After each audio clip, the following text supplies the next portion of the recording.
Introduced from Councillors Pennington, Jones and Holway. Thank you, Chair. Thank you. Agenda item number 1 is minutes of the 2 sets of minutes to approve as a true and correct record of the previous meetings. The first one to approve is the 22nd of September 2022. Can I have someone to propose that the minutes are correct and accurate? Councillor Pearce proposed, Councillor Brown seconded. All those in favour? The second set of meetings that is set to be approved is on the 13th of October 2022. Can I have someone to propose and second that as a true and accurate record? Councillor Pearce and Councillor Rowe. So Councillor Pearce proposed, Councillor Rowe seconded. All those in favour? That's also clearly carried. Thank you, Chair. Thank you. So we move on. Urgent items of business. I have no items to be raised. Exempt information. There shouldn't be a need to divide the agenda later on. Declarations of interest.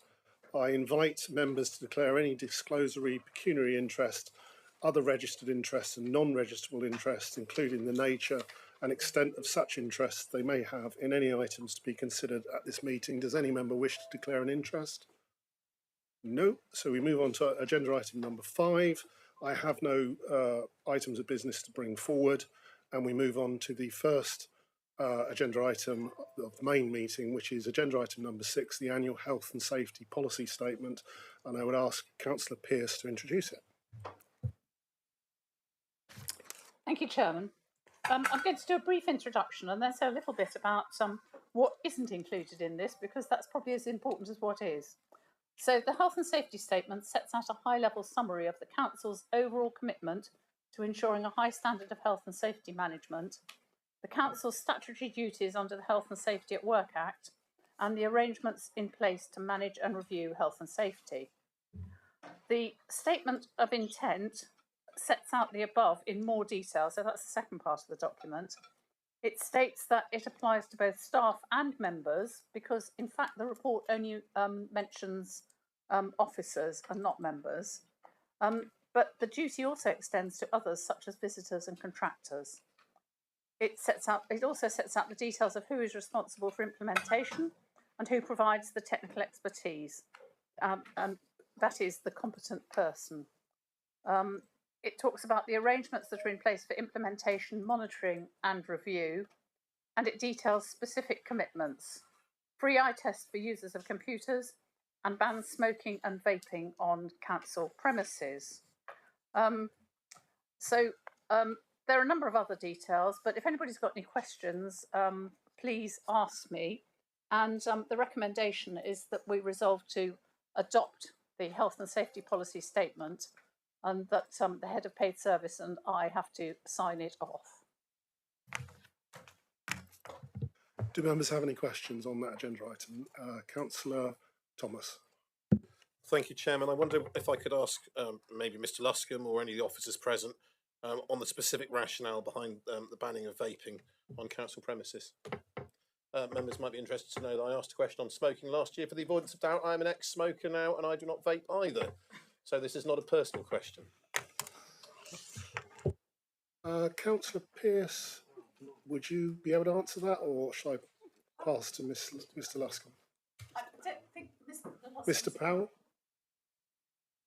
Mr Powell? Yeah, thank you, Chair.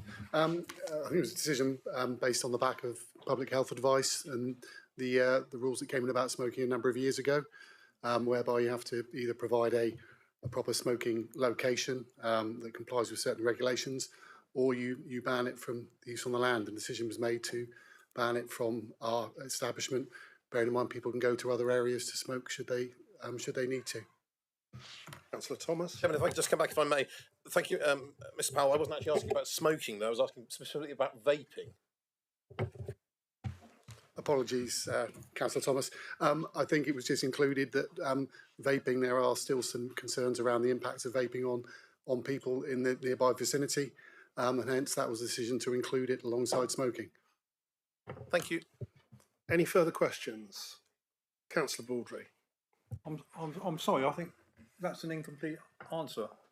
from Mr. Powell. As far as I know, there is no scientific evidence that says second-hand vaping is as dangerous as second-hand nicotine smoking. I would like to see a copy sent outside the meeting, if I may, of where this public health advice is coming from. Councillor Powell. Mr. Powell. Thank you for the promotion. So we'll provide that information, Councillor Baldry.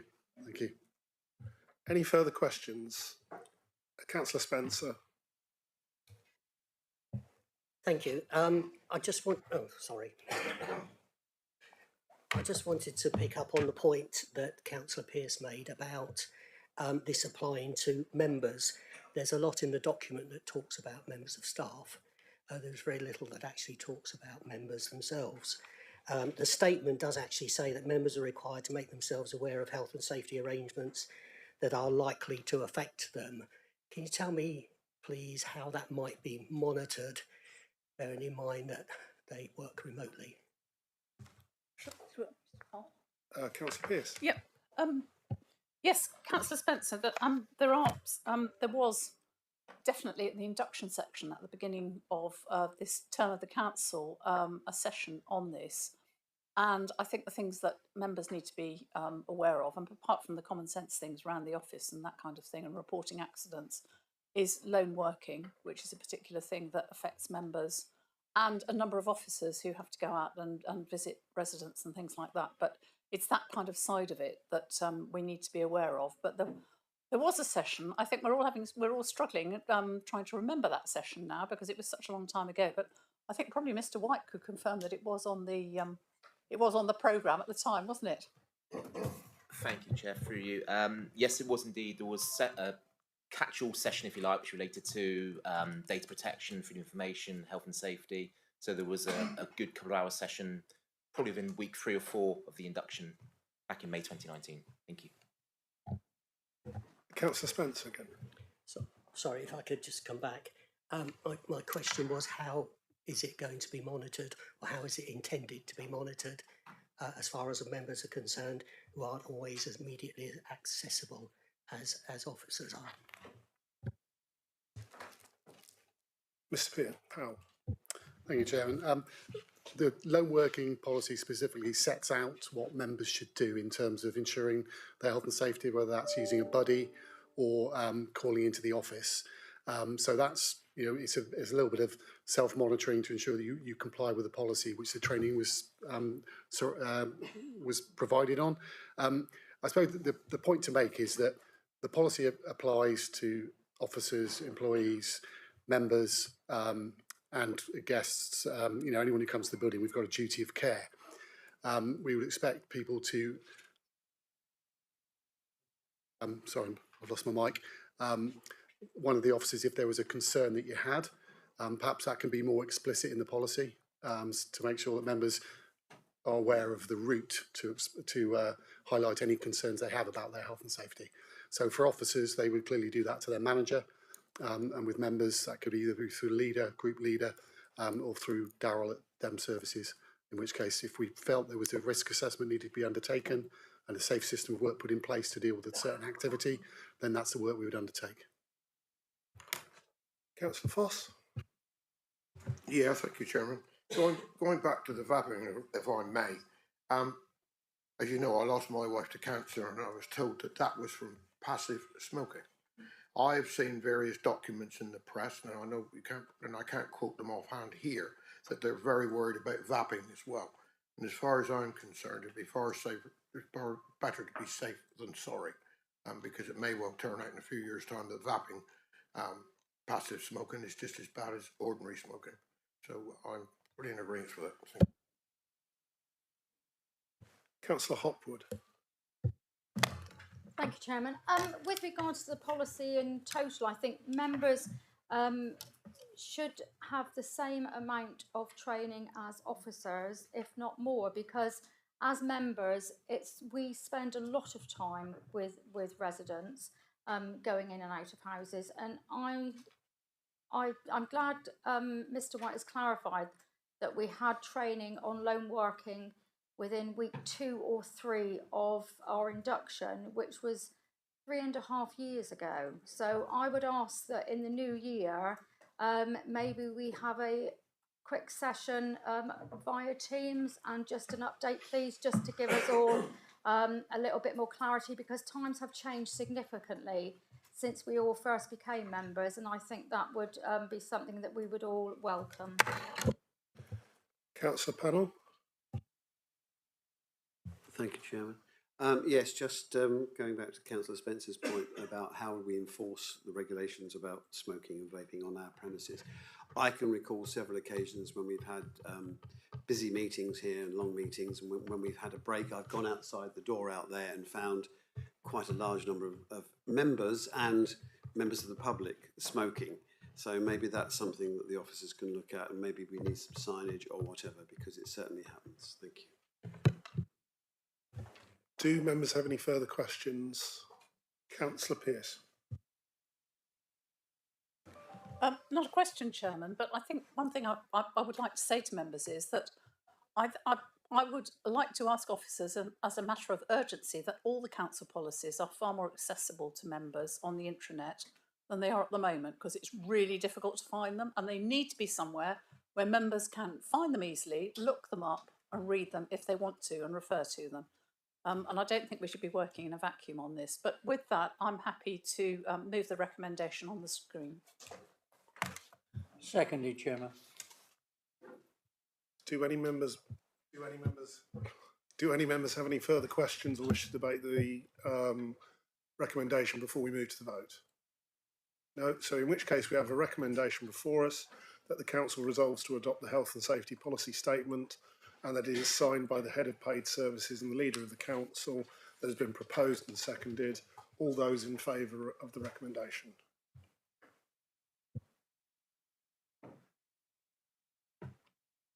That's unanimous. Thank you, Chair. Thank you, members. So we move on to agenda item number 7, the Tamar Valley Area of Outstanding Natural Beauty Management Plan Extension. Councillor Pearce to introduce the report. Thank you, Chairman. I think the report is fairly self-explanatory, but I have got a few details here that I'll go through.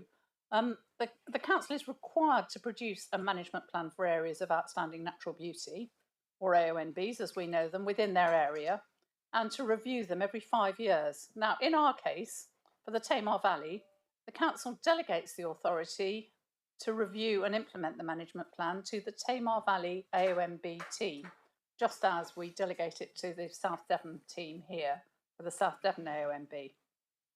So the current management plan covers the period 2019 to 24, and the next review should have started towards the end of this year. However, soon after adoption of the existing management plan back in 2019, a national review of protected landscapes was commissioned by the government, and most of you will know that this was called the Glover Review. One key recommendation of the review led to DEFRA, our favourite ministry, asking Natural England to revise their guidance on requirements, formats and processes of the AONB management plan to ensure they were fit for future purpose. The outcome of the Natural England review and the new management plan guidance are expected to be published in the spring of 2023. So I think you can see that there's a misfit in the dates coming. So to be able to take account of and to ensure consistency with the new guidance, DEFRA offered all AONBs the option to delay the publication of revised management plans due in 2023 or 24. This would include the Tamar Valley. They could delay by up to 12 months from their planned review date. And that letter from DEFRA is included as Appendix A to the report. So to ensure local authorities meet the requirement to review plans every 5 years, this is the good bit, DEFRA have suggested that AONB partnerships can simply produce a light touch one-page review, which commits to producing a new management plan after the new guidance is produced. Wouldn't we love to do that for the joint local plan as well? The Tamar Valley AONB executive has recommended the approval of an extension of up to 12 months, subject to approval from those respective local authorities covering the AONB. The light touch review, 1 page of A4, would follow shortly in line with DEFRA advice. The extension by 12 months is considered logical as there's no apparent sense in wasting time or resource, no indeed, proceeding with any review of the management plan in advance of the new Natural England guidance. I hope that's clear to everybody. Aren't they lucky? Thank you, Councillor Pearce. Do any members have any questions on that? Do any members wish to speak? Before any members wish to speak, it has been proposed by Councillor Pearce. Chairman, I'll move the recommendation as there are no questions. Seconded by Seconded, Chairman. Councillor Baston, seconded. Councillor Foss. Yes, Chairman. Simple question. When do you think DEFRA is going to come out with their new recommendations? We as in the farming community have been waiting for EOWNS for a few years, and there's still no further forward, so I just wondered whether you had any idea when that might be. Councillor Foss, how long is a piece of string? Any further questions or any members wish to debate this particular agenda item? Councillor Baldry. We've got no choice but to support this, but we will do so. But just really to express, I am very disappointed that the Glover review is taking so long to be considered. It is an excellent review. If you read it, it makes some very, very good points. And I just think we ought to express regret that government hasn't got on to coming to a decision on the recommendations in that review. Councillor Hodgson.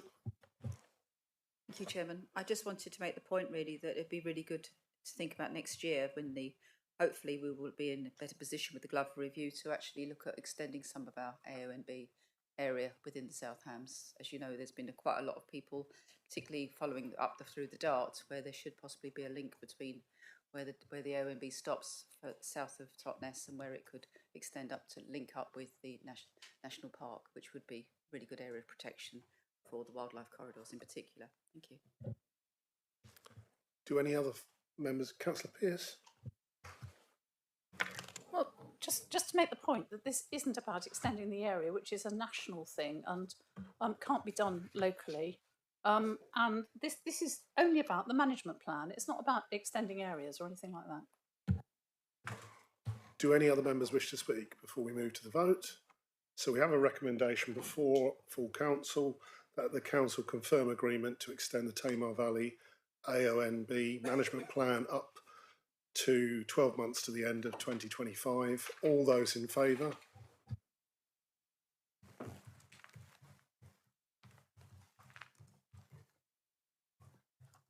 That's unanimous. Thank you, Chair. Thank you, members. We move on to agenda item number 8, the Dartmouth Neighbourhood Plan. Can I ask Councillor Pearce to introduce the report?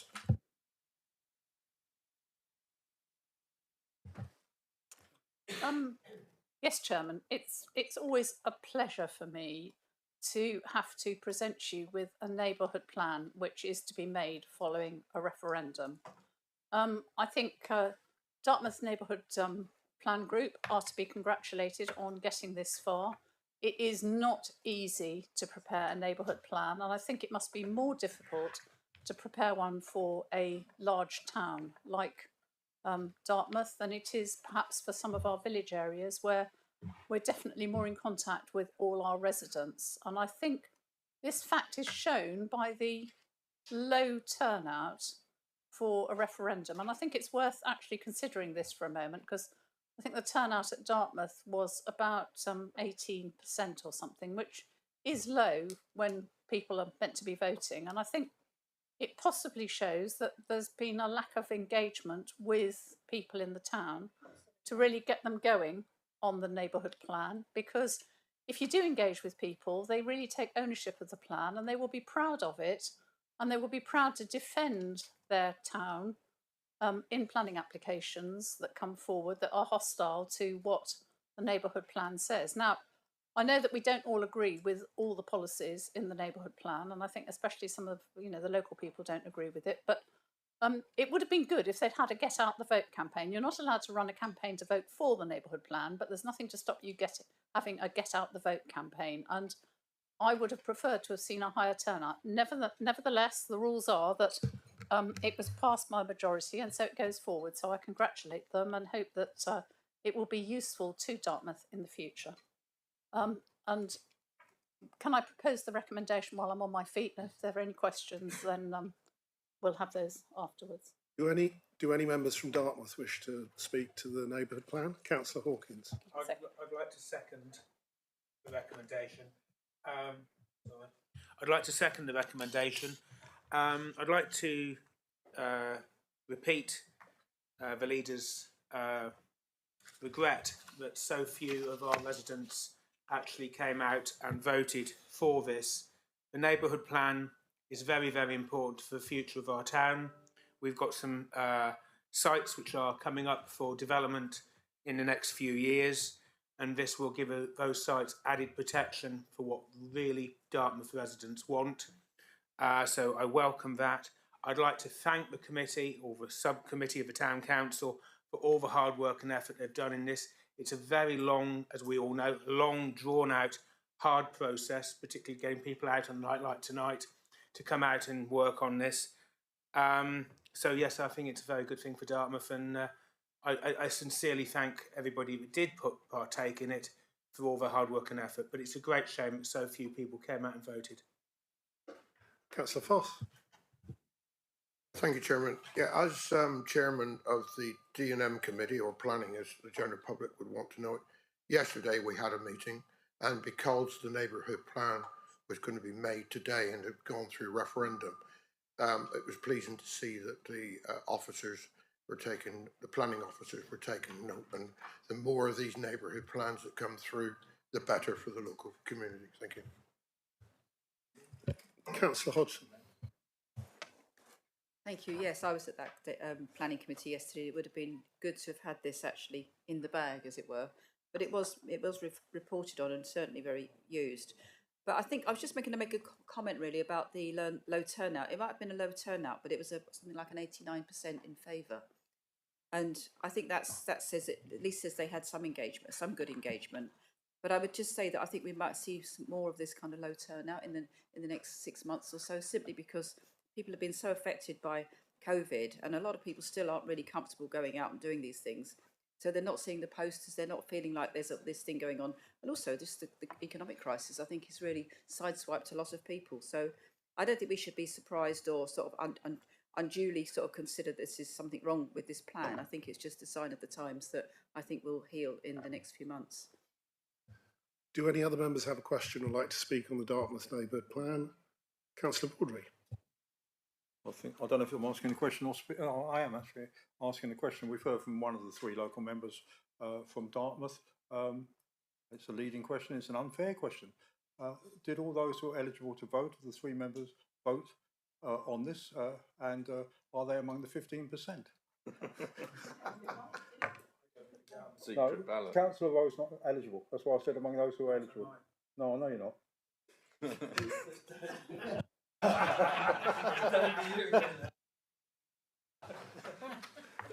Councillor Rowe. Well, thank you, Chairman. Yes, Councillor Baldry. No, I don't live in Dartmouth Parish.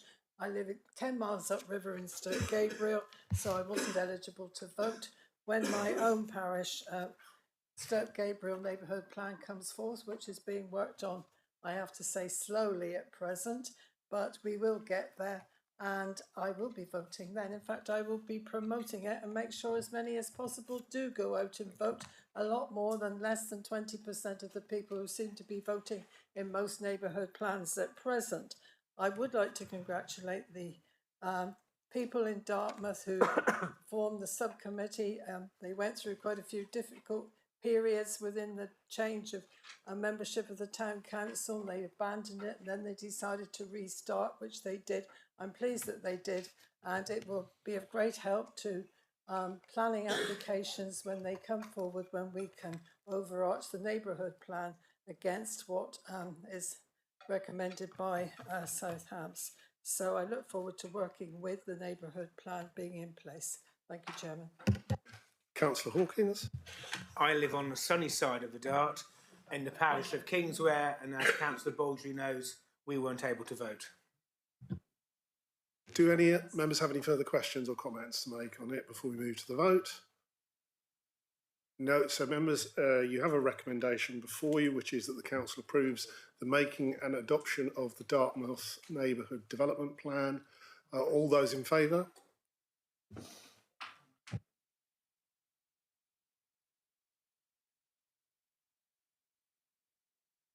That's 26 in favour. Thank you, Chair. Any against? None against. Any abstentions? With one abstention. Thank you, Chair. Thank you, members. So we move on to agenda item number 9, the Kingsbridge, West Alvington and Churchstowe Neighbourhood Plan. Can I ask Councillor Pearce to introduce the report? Well, once again, it's really pleasing to see this neighbourhood plan being made. And well done, Kingsbridge, for getting West Alvington and Churchstowe to join in too. I know they approached all the surrounding parishes, and West Alvington and Churchstowe were the only two in the end who which joined up. West Alvington, I think, in particular, is really important because West Alvington, with the school where it is and all the rest of it, is almost an extension of Kingsbridge now. I know they wouldn't like us to say things like that, but certainly down on the water end and going up West Alvington Hill, it does feel a bit that way. Although West Alvington Parish itself is huge and goes right over to Salcombe and is very spread out in that respect.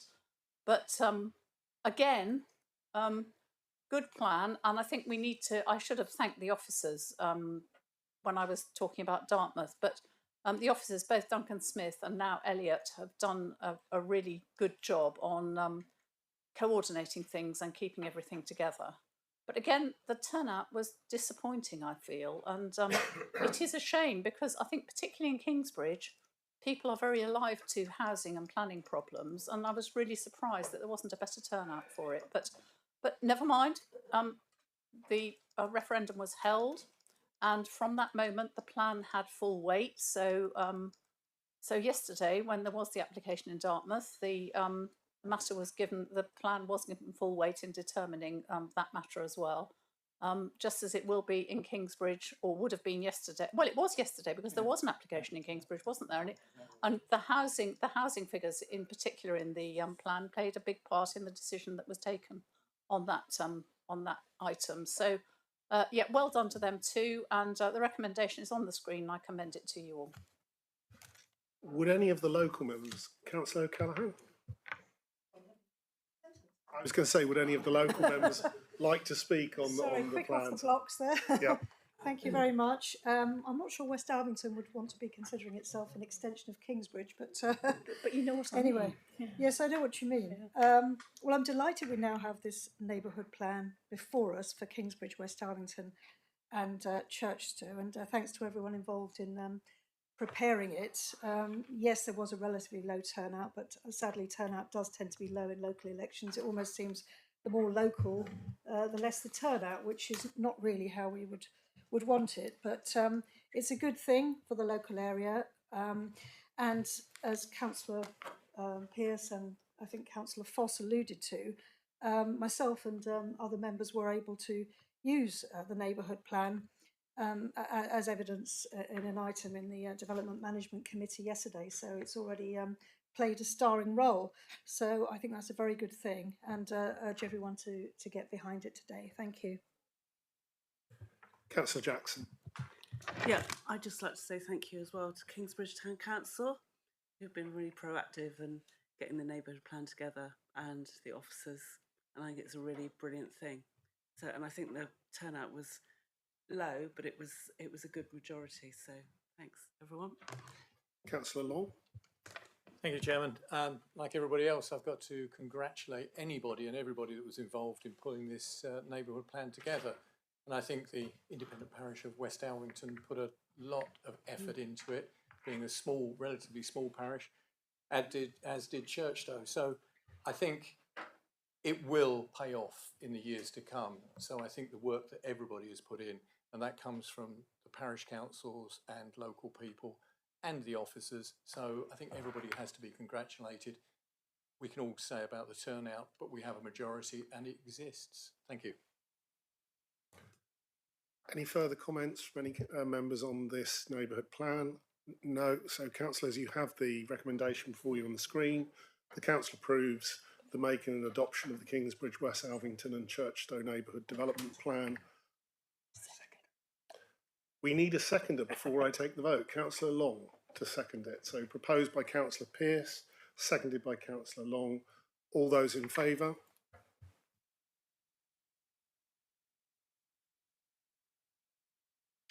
That is unanimous. Thank you, Chair. Thank you, members. So we move on to agenda item number 10, the reporting of the different bodies. The first one on that item is Salcombe Harbour Board, 13th of June 22. Councillor Brazil to present the minutes. Thank you, Lance. Yes, happy to present the minutes for the meeting of the Salcombe Harbour Board.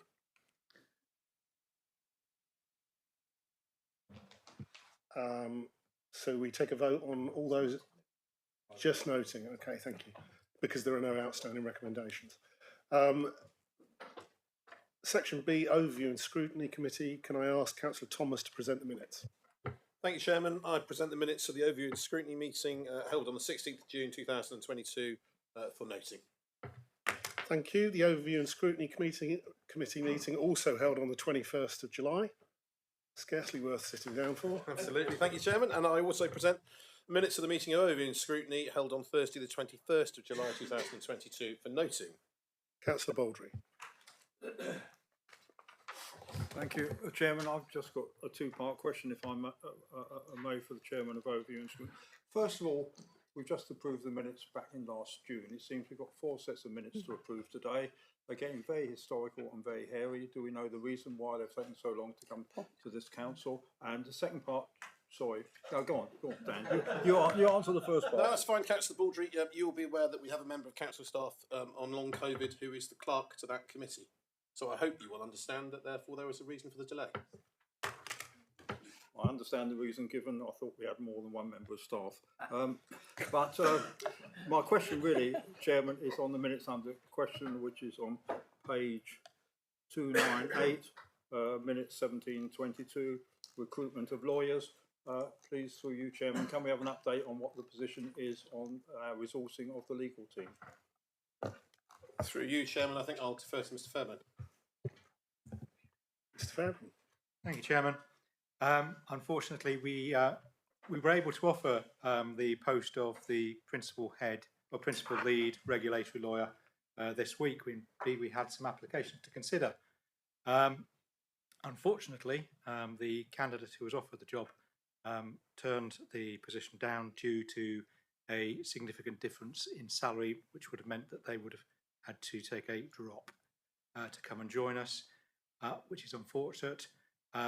We did not have any other applications for any of the other posts, and we will be re-advertising and considering alternative strategies early in the new year.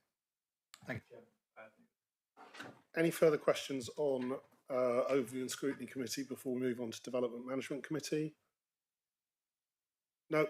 So Section D, Development Management Committee, 7th of September. Councillor Foss to present. Yeah, thank you, Chairman. I wish to present the minutes of the meeting of September the 7th from pages 301 through to 309. No recommendations are so moved. Thank you, Councillor Foss. So Part E, the Audit and Governance Committee meeting on the 8th of September 2022. I'm presenting the minutes for that. There is one recommendation relating to Servco Trading Company.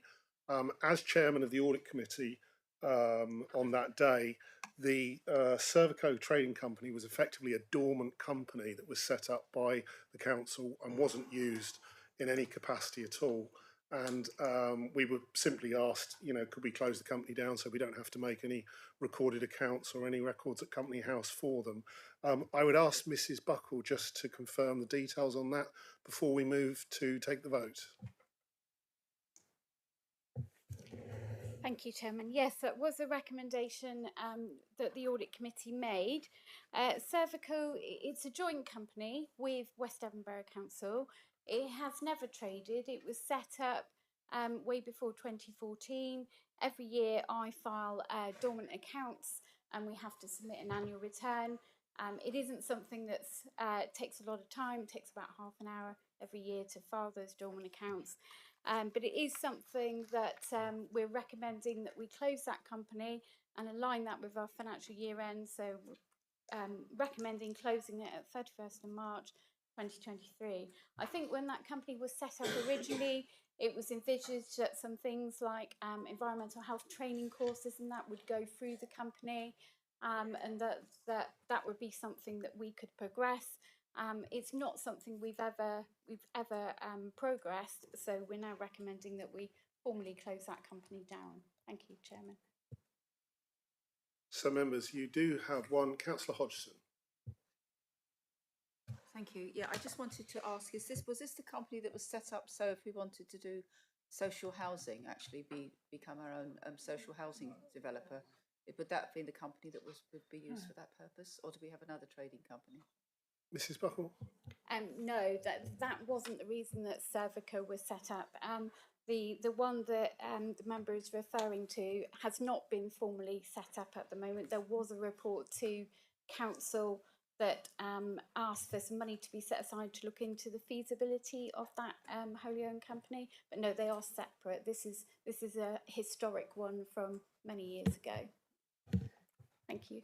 Any further questions from members on the recommendation before we move to the vote? As chairman of the audit committee, I would propose the recommendation that's on the screen before you, that the council recommend to close down with effect from the 31st of March, the Servico Trading Company. Can I have a seconder for that recommendation? Councillor Taylor seconds. All those in favour?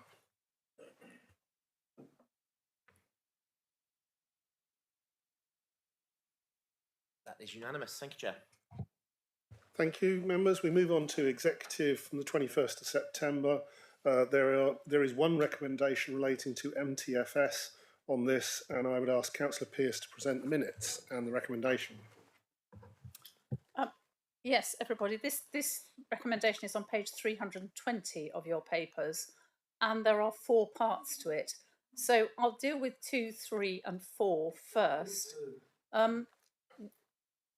We are continuing to respond to government consultations on the business rates reform, and we are continuing to lobby the relevant people about the realistic business rates baseline to be set for the council in 2024 onwards, when the rates are predicted, the business rate reset is predicted to happen.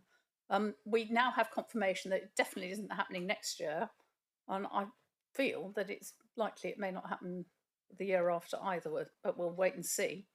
And the 4th one is that the council continues to lobby in support of the government eliminating negative revenue support grant in 23-24. Now, we do have confirmation that that is not going to apply in the next financial year, so we're pleased about that. What I want to speak to you about really is the first recommendation, because we agreed to this, never thinking that the government was going to increase the amount that we were able to increase council tax by from 1.99% to 2.99%. So at that time, we set this strategic intention to raise council tax by the maximum allowed in any given year, without triggering a council tax referendum, to endeavour to continue to deliver services, as I'm sure you're all aware. The actual council tax for 23-24 will be decided at council in February 23. So when this decision was taken by the executive, the medium-term financial strategy was modelled on a £5 increase in a council tax per annum, as the referendum limits were the higher of £5 or 1.99%. for 23-24. Well, that's what we thought. Since September, the government has made a further announcement on the council tax referendum limit for 23-24, which is now the higher of £5 or 2.99%. As leader of the council, I would like to state that in light of the government's announcement, when the council comes to consider its budget for next year, it is my intention to propose to increase council tax by £5 only, rather than the maximum of 2.99%. This would increase the Band D council tax for South Hams by £5 from £180.42 to £185.42. A £5 increase is less than 10 pence per week and in fact represents a 2.77% increase. At this time, I feel that limiting the increase to £5 will help residents who are struggling with the current cost of living crisis. At this point, this is a strategic intention, but as per the normal budget timetable, the decision on the actual council tax level for 23-24 will form part of the wider budget discussions in January and February 23, with a decision being taken at council in February 23. Thank you. Do we have any questions on that? Councillor Hopwood. Thank you, Chairman. So just for clarity, Leader, just a simple yes or no would be great.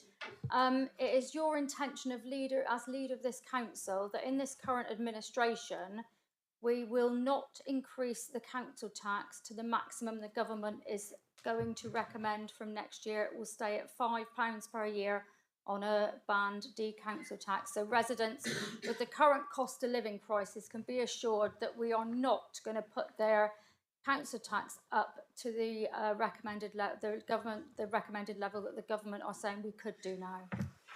Yes or no would be lovely. Yes, thank you. Councillor Birch. The question is, that being the case, so is 1.1 withdrawn or is it amended?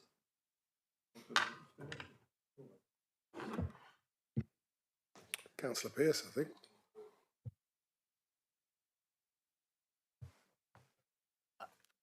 My intention is, as I have stated, the recommendation is as it is. But I think we passed the recommendation as it is now because that is as it was at the time. So I'm not intending to amend the recommendation unless I'm told by the powers that be that it should be recommended, but I haven't been advised that it should. Councillor Baldry, did you have a question you wish to ask? I think you indicated earlier on. The question has already been asked, but I think we can't vote in favour to say the strategic intention to raise council tax by the maximum allowed. Councillor Pearce has just said she's not intending to do that. That 1.1, as Councillor Birch has indicated, has to be deleted, surely. Mr Fairman. Thank you, Chairman. It comes forward to this council as a recommendation from the executive. Obviously, the leader is unable to alter the decision of the executive. If council wishes to make an amendment or move an amendment to the recommendation before voting on it, then it's perfectly entitled to do so. I'll take the questions that, the people who said they wanted the question first. Councillor Sweet was going to ask a question. Oh yeah, hi, sorry. Could you just say how much the money would be in pounds if it was put up by the highest that the government allowed it?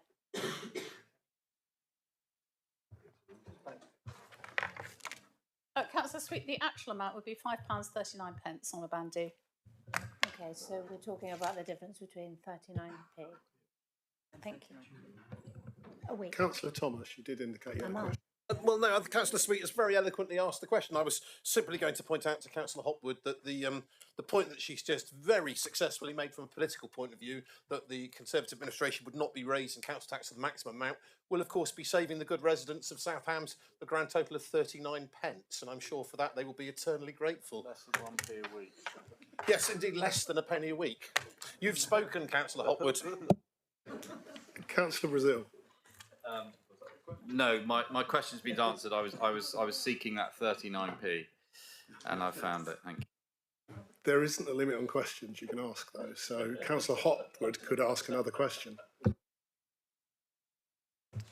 Thank you, Chairman. So my other question to ask is, with the cost of living crisis, do you not think that every penny counts?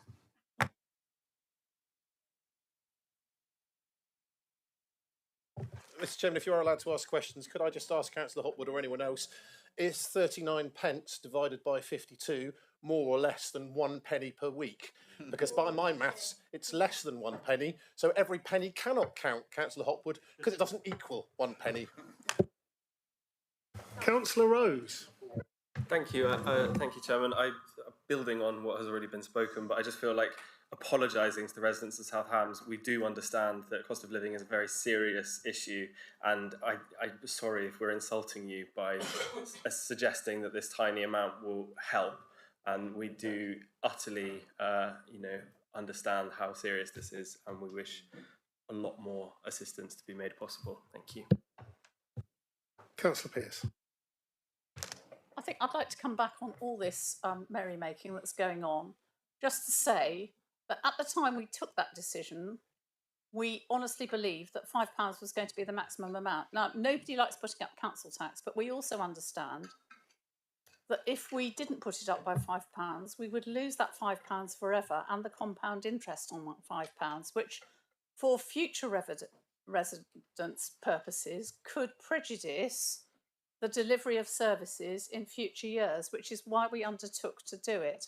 But having said it would be £5, we don't want to make it even £5.39 because we've said it was going to be £5. Now, you may not think that every penny doesn't count or does count, but in fact, there are 39 pennies there, and as far as we're concerned, they do count.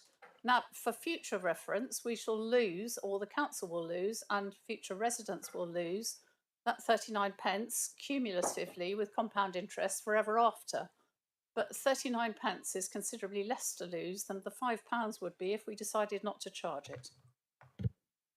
Are there any further questions before we propose the recommendations and move to the debate? No further questions. So the recommendation is before you. I propose to take it on block with all 4 parts. Recommendation has been proposed by Councillor Pearce. I take it. Do we have a seconder? I'll second, Chairman. Councillor Hopwood second. So we move to the debate. Do any members wish to debate the motion put forward? Councillor Hodgson. Thank you. I'd like to propose an amendment, please, to part 1, which is along the lines that's already been suggested anyway, that we should actually put in there that we set the strategic intention to raise the council tax by £5. Seconded. Well, and then to endeavour to continue, and then after taking everything out, including the referendum, then to endeavour to continue to deliver services. To say maybe £5 as opposed to the maximum allowed.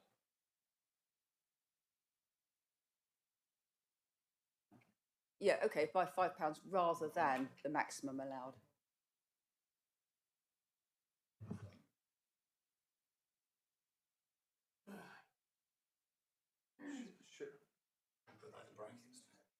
Yeah. Yeah. So members, you have an amendment before you. It has been proposed by Councillor Hodgson, seconded by Councillor Rose. Councillor Rose, did you wish to speak to the amendment? Actually, I was only just noticing. I just wonder whether it's actually still relevant to put without triggering a council tax referendum if we're not suggesting the maximum allowed. I don't know if that makes sense now. Well, it would apply to other years because it may well be that they could change the core amount. You'd say for a Band D property as well, £5 for a Band D. Okay, yeah, sorry, make that £5 for a Band D property. Thank you.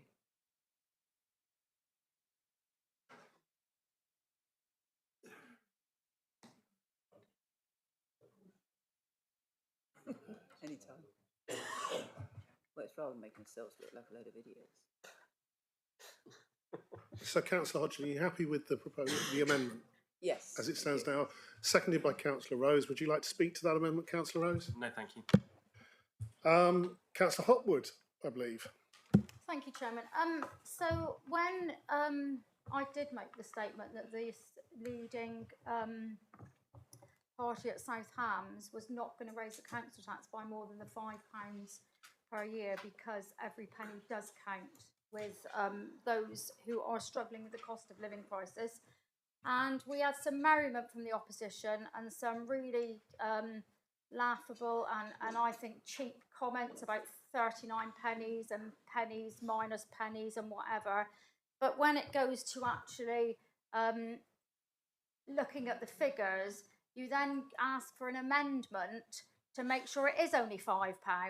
So I think good. The council tax will go up by the minimum that we've said we'd put it up in previous years, £5 per annum, and we are not going to raise it, whether it be 39 pence or whatever it is, any more than we have to. Councillor Pennell, did you want to speak? No, it's all right. Okay, Councillor Pearce. Yes, I'd ask Councillor Hodgson and Councillor Rose if they would accept an amendment to their amendment by removing the words "in any given year." I'm happy to take that, yes.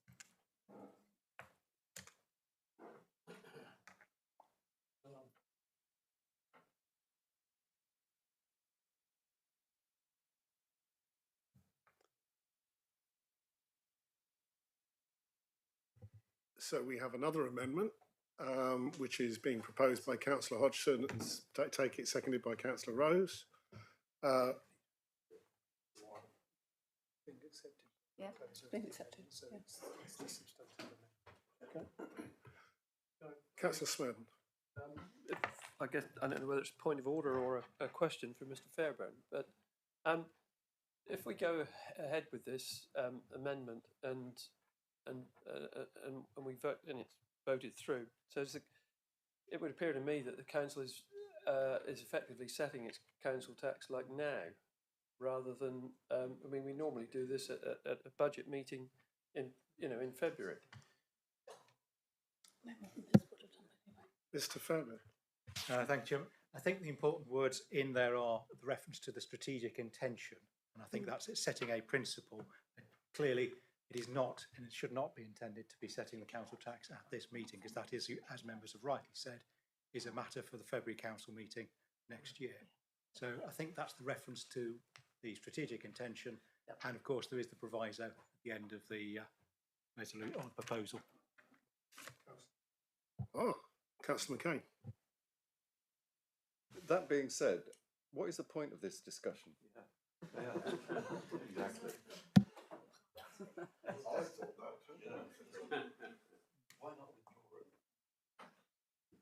So, members, we have an amendment before us that has been. I have a proposer, and it's been seconded. Councillor O'Callaghan. I'd just like to agree with Councillor McKay and say that the cost of living crisis like we have this current winter, I can't see that I can support any increases in council tax. I don't think it's what people would want us to do. So I wouldn't be supporting any talk about increases of whether it's 2.99, 2.77 or 1.99. So I wouldn't be happy with that.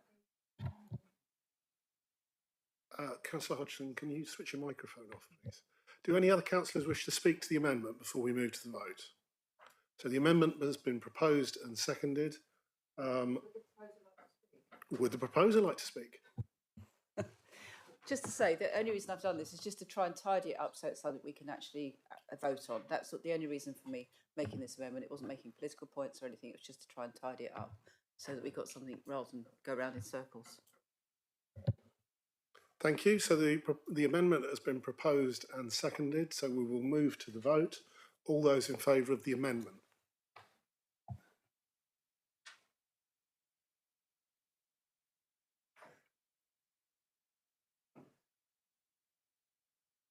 That's 15 in favour of the amendment. Thank you, Chair. Any against? With 8 against, thank you, Chair. Any abstentions? And 4 abstentions. Thank you, Chair. So that the amendment is therefore clearly passed. So we then move on to the other sections of the recommendation that are put forward. So we put forward the substantive motion now. Substantive motion, Chair, is as per the screens. So we're voting en bloc for the recommendation that's ahead of you. Councillor Brazil. If I may, Chair, I'd like to speak on the substantive motion. And that's really to say that, like my colleagues, I won't be supporting any increases in council tax. So much of this is about political choices. A government has decided not to bring forward legislation that allows us to charge double council tax, which it could do. It's decided not to bring forward legislation that would close the loophole, not tighten the loophole, that would close the loophole, that would allow properties to switch from council tax to business rates. if they had chosen to do that, that would make in the region of this council an extra £1 million in revenue from council tax without charging our residents, our local residents here, a penny extra in council tax. The fact that they've chosen not to do that, but to try and increase taxes through a highly regressive form of taxation in respect of council tax, is unacceptable in the cost of living crisis, in a levelling up agenda, and therefore I will not be complicit in a government that says one thing and does another, and I will not be supporting any increases in council tax at any stage. Thank you. Councillor Foss? Yes, Chairman, it's quite interesting, isn't it? I've got a longer memory than some people in this room. The party opposite a few years ago, if I remember correctly, put the council tax up 30%. So I'm pleased to hear that they've come back somewhat, but we do need to put it up a bit. We've got to be able to run this council, and it's not possible as it is. And we've got to run it regardless of what government's in power. And I don't think it would make a blind bit of difference personally. But I do remember that 30%, and it will always stick in my mind. Thank you. Councillor Pearce? Inaccurate. Councillor Pearce? The single thing that would help this council more than anything is an increase in planning fees, because at the moment, the planning fees that we take do not cover the costs of the planning service we have to offer in order to get planning applications dealt with. And if we did that, it would be the people who were applying for planning, who were making planning applications, who would have to pay for the application they were making. At the moment, they're only paying about for 2/3 of the work.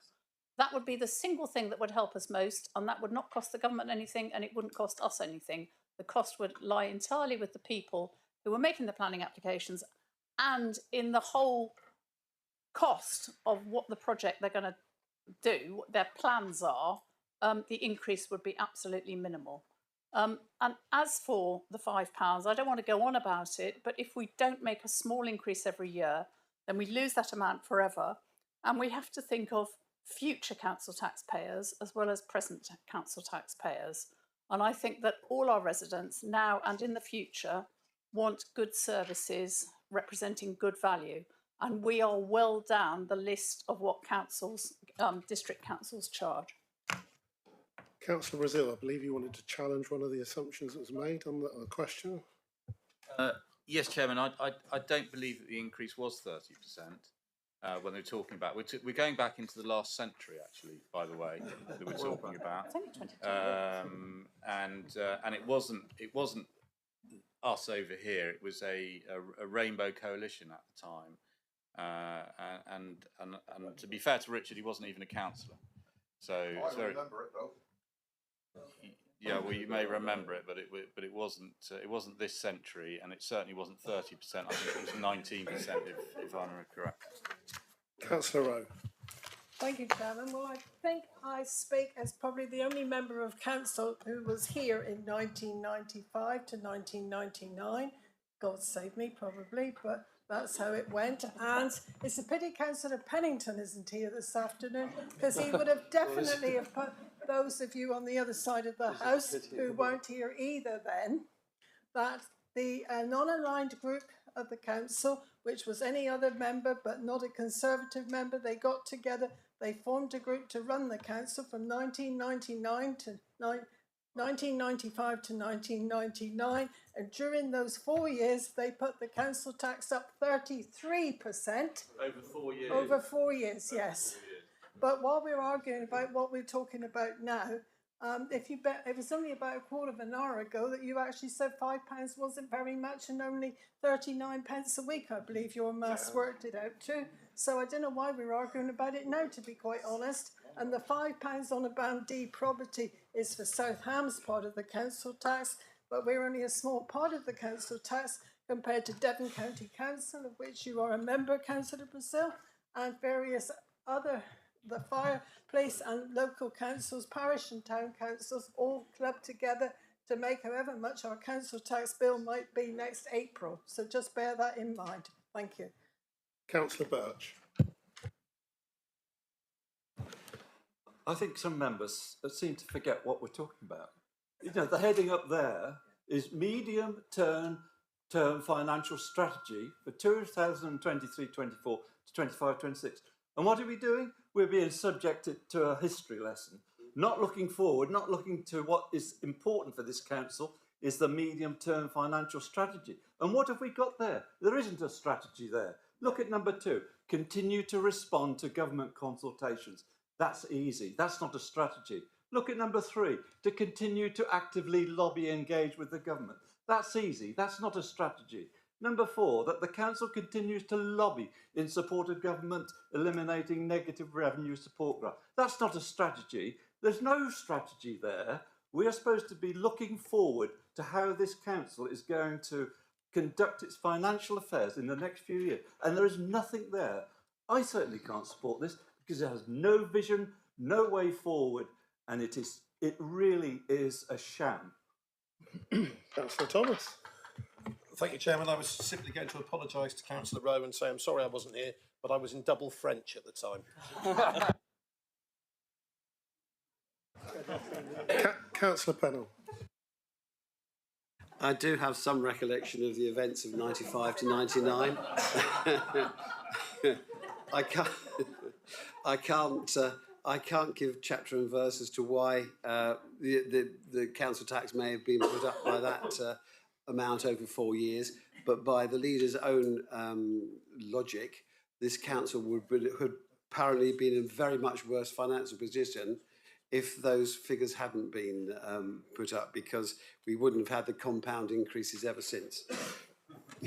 Do any other members wish to speak who haven't already spoken in the debate? At which point we have the substantive motion before us, which I believe has been seconded, proposed and seconded. Proposed by Councillor Pearce? Yes. Seconded by Councillor Hopwood. Therefore, we will move to the vote on the substantive motion as it is on the screen, members. All those in favour?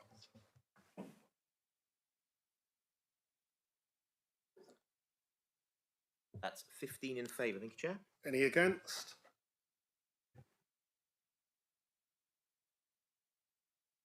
Nine against, thank you, Chair. Any abstentions? With 3 abstentions, thank you, Chair. Thank you, members. That's clearly passed. So we move on to the next item, which is G, Salcombe Harbour Board. There are 2 recommendations relating to the Harbour Board, hopefully not as contentious as the executive. And I'd ask Councillor Brazil to present the minutes. Thank you very much, Lance. And yes, no, I'm sure they're not as contentious. What I would like to do is to take this opportunity to thank the Harbour staff for their fantastic work that they've done at Salcombe Harbour, which means that in this time of rising inflation and costs and everything else, that we have managed to pretty much freeze our charges for next year, which I think is a fantastic achievement.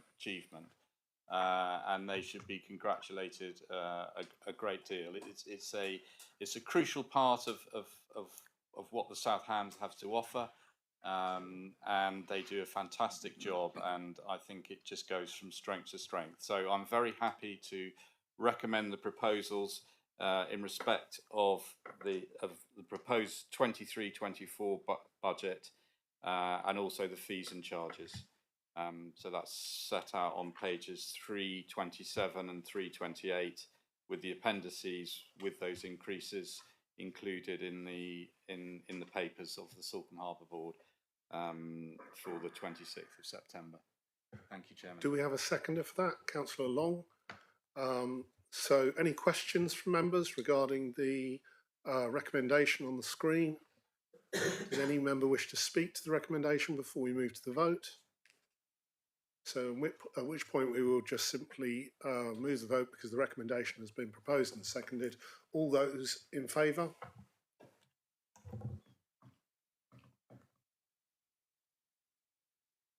That is unanimous. Thank you, Chair. Thank you. Section H, the Overview and Scrutiny Committee. Councillor Thomas to present the meetings, the minutes. Thank you, Chairman. No recommendations, in which case I present the minutes of the meeting of overview and scrutiny held on Thursday 29th of September, simply for noting. Thank you. Part I, Development Management Committee, 5th of October. Councillor Foss to present the minutes. Yeah, thank you, Chairman. I present the minutes of the meeting of the 5th of October 2022. No recommendations, and I so move. Thank you. Section J, Councillor Pearce to present the minutes. There is one recommendation relating to the key partnership funding on this. Thank you, Chairman. The recommendations are as on the screen, and I so move. Do we have a seconder for that? Seconded, Chairman. Thank you. Do any members wish to ask a question regarding this issue or speak to this issue before we move to the vote? Or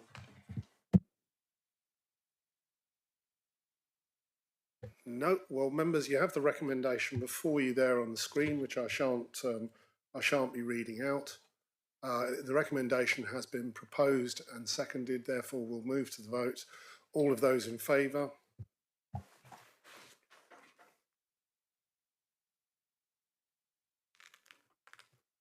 That is unanimous. Thank you, Chair.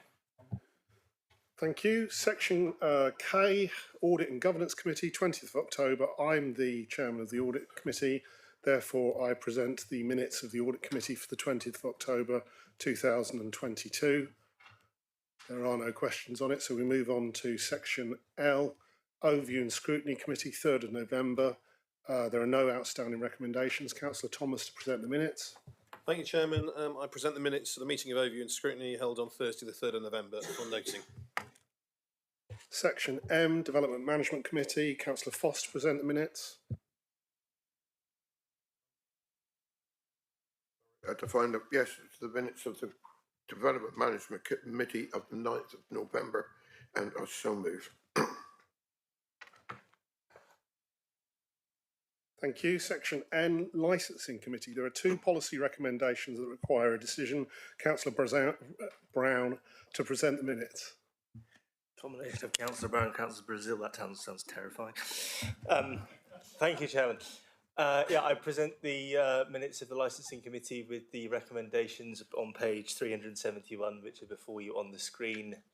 Any questions about it? I see that one of the licensing specialists, Mrs. O'Keefe, is on the line via Teams, so she can be asked. Cheers. I so move. Seconded by Councillor Rowe. Do we have any questions or any members wish to make any comments on the recommendations before we move to the vote? Councillor Birch. The second recommendation, is this that we're going along with some European regulations here? Does that sit neatly with the members who did not vote for Remain?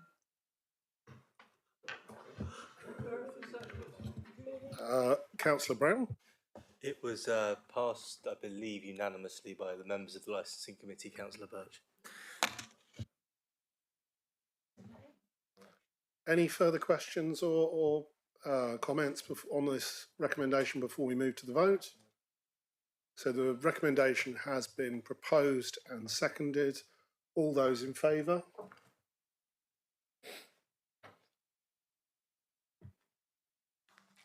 That's unanimous for both recommendations. Thank you, Chair. Thank you. Section O, the executive meeting held on the 1st of December. There are two recommendations that relate to the draft revenue budget and the Devon Carbon Plan. Can I ask Councillor Pearce to present the minutes?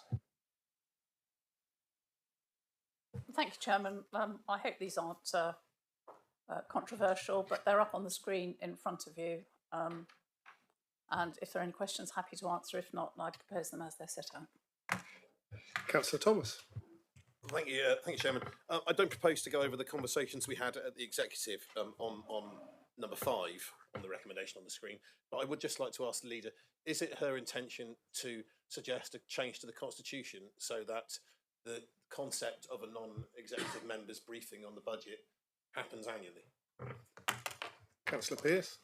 I think it's already been stated that there will be a tweak to the constitution to allow this, but the old wording of the joint overview and scrutiny and DM committee does not fit the present model of how those committees are made up, because some members are on both committees, and I believe there is one member who unfortunately isn't on either, but that's just the way that things have divvied up.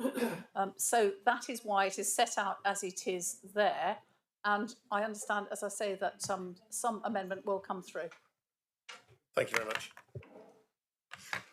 Any further questions on the recommendation as it is before you on the screen? Any councillors wish to debate the recommendation?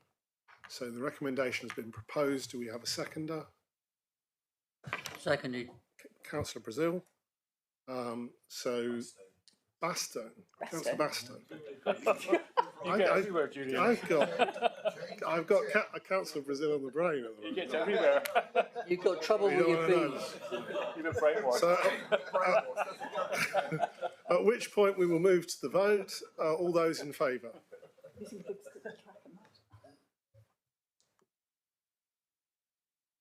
Thank you, Chair. It's unanimous for those recommendations. Thank you. Thank you, members. So we move to agenda item number 11, public questions. There are Chair, no... we've got the Devon Carbon Plan recommendation. Second recommendation. Sorry, there is a second recommendation. Can I ask Councillor Pearce to speak to the second recommendation? Yes, this was one of the last reports on the executive agenda. The recommendations are there before you. The Devon Carbon Plan has come through, and we are trying to now align our action plan with it, because that will make more sense. So recommendations as on the screen. Any questions from members on that recommendation, or would any members wish to speak to it? Councillor Hodgson. I think alignment is one of the most critical things we can actually do, and I think Devon Carbon Plan has been it's been relatively ambitious. I think it's had lots of constraints put on it since it started its journey, but I think it has emerged as something that's pretty coherent, and I think the more we all get behind it, the more the strength it will have. So I welcome this. Thank you. Any other further comments from any members before we move to the vote? Do we have a seconder? Councillor Hodgson seconded. Councillor Pearce proposed with Councillor Hodgson seconded. Any other members wish to debate? At which point we'll move to the vote. Those in favour of the recommendation?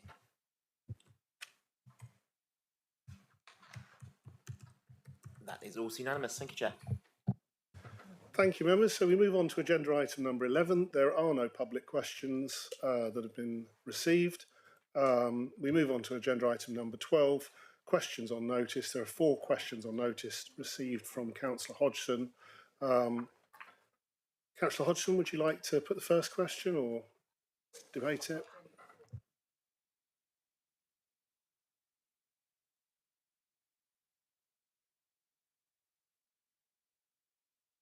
I don't think there's any necessity to read it out. We are joined by Councillor Holway remotely on the call. Councillor Holway, would you like to either speak or put any further question before we receive an answer? Thank you, Chairman. Yeah, I'm happy to give an answer if that's in order now. Yep, that would be fine, Councillor Hall. Okay, well, there's no doubt that investment in the region's electricity network is essential to enable us to connect new sources of much needed renewable energy. The question refers to the Hinkley Point Connection project, which aims to provide a 57-kilometre long new high voltage electricity connection between Bridgewater and Seabank near Avonmouth. As stated in the question, this project is linked to the development of the Hinkley Point C by EDF, and in view of this, our ability to influence this nationally significant infrastructure project is limited. We will, however, add our weight to regional calls for greater grid reinforcement and capacity improvements. There are other grid constraints that come in the form of high connection costs. After speaking to Devon County Council, we understand that from April 2023, connection costs will be shared in a more proportionate way, making new connections more affordable. We will also continue to work with Devon County Council and our community energy groups to explore small local solutions that will facilitate renewable energy development that doesn't rely on enhanced grid capacity. Thank you, Chairman. Councillor Thomas? I was only going to say, Chairman, before Councillor Hodgson comes back, just how nice it is to hear Councillor Holway's voice. I know Conservative members will have seen him at group meetings, but we haven't on this side. And I just wanted to send him my good wishes for a speedy recovery, Chairman. Thank you, Councillor Thomas. I'm sure that is shared by all members here. Councillor Hodgson, do you wish to ask a supplementary question before we move on? Yes, thank you, Chairman. Councillor Holway has virtually verbatim replied with similar comments that were made from Devon County Council, where I also raised this question last Thursday. But one thing they did say that hasn't been said here is about actually working in with the other groups. And there is, I mean, one of the key groups to my mind is the Heart of South West and the Local Enterprise Partnership having a role here. They have spent a lot of public funds on infrastructure in and around Hinkley C in the last few years, but this is the one outstanding thing that hasn't been invested in. And I would ask South Hams District Council to support with Devon County Council and others to actually, put pressure and lobby. So that's really my question, is to actually do that lobbying, because I think that's critical. As much as I think it's right that we should be looking at local energy clubs and all sorts of other things, but I just feel, can I just have a commitment that there will actually be direct lobbying through the LEP to actually see if we can get the National Grid to make this link sooner rather than later. It's for everybody's benefit. Councillor Holway, would you care to respond to that? Well, yeah, there will be if I have anything to do with it. Yes, of course I will want to lobby, because I think community generation projects are well worthwhile. And it does mean there are some advantages to members who support them. Thank you, Councillor Holway. We move on to question B, and a response is to be given by Councillor Baldry. Thank you, Chairman. Thank you, Councillor Hodgson, for your question. As you know, Councillor Hodgson, I'm a great supporter of community composting schemes, and that's why we have put significant sum of money into the budget for local people to apply. And I would encourage local groups to apply for some share of that funding. In direct answer to your question, Councillor Hodgson, the simple answer in one word is yes. Officers have already started communications with Sustainable South Hams Working Group to assist with the issues that new groups are facing as part of setting up a new community composting schemes. As part of these discussions, Devon Community Recycling Network have put forward their proposals on how they can support groups alongside the council going forward, which officers are considering and looking to progress. Do you wish to ask a supplementary question, Councillor Hodgson? No, and I thank Councillor Baldry for his answer. Thank you. So we move on to question C. Are we allowed to make any other comment on these questions? I'll talk to you later. So we move on to question number C. We move on to the response is to be given by Councillor Pearce.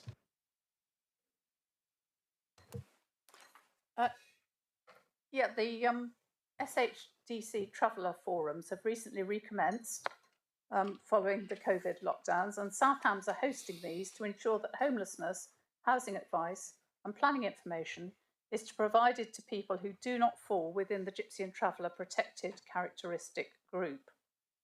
The Joint Local Plan Policy DEV 13 is used to determine planning applications for Gypsy and Traveller sites. There is currently no evidence of need for any permanent sites or pitches. The information will be revisited as part of the Joint Local Plan review. Therefore, there is no need to identify additional funding for this purpose from the forthcoming budget. As part of the review, consideration will be given to whether any permanent pitches would be required or whether any existing tolerated pitches could feasibly obtain planning permission. Should finance be required in the future, this will be subject to an appropriate business case and grant funding opportunity. Our forum provides a space to support the needs of what are sometimes called New Age travellers or van dwellers. There is no duty to provide a physical site for this group. However, recognising the difficulties illegal parking on highways and byways can cause, We are working to identify the best location for a site within the South Hams. In addition, there is no issue with an existing location. Where there is no issue with an existing location, the Council will adopt a pragmatic approach and look to regularise planning to allow continued occupation.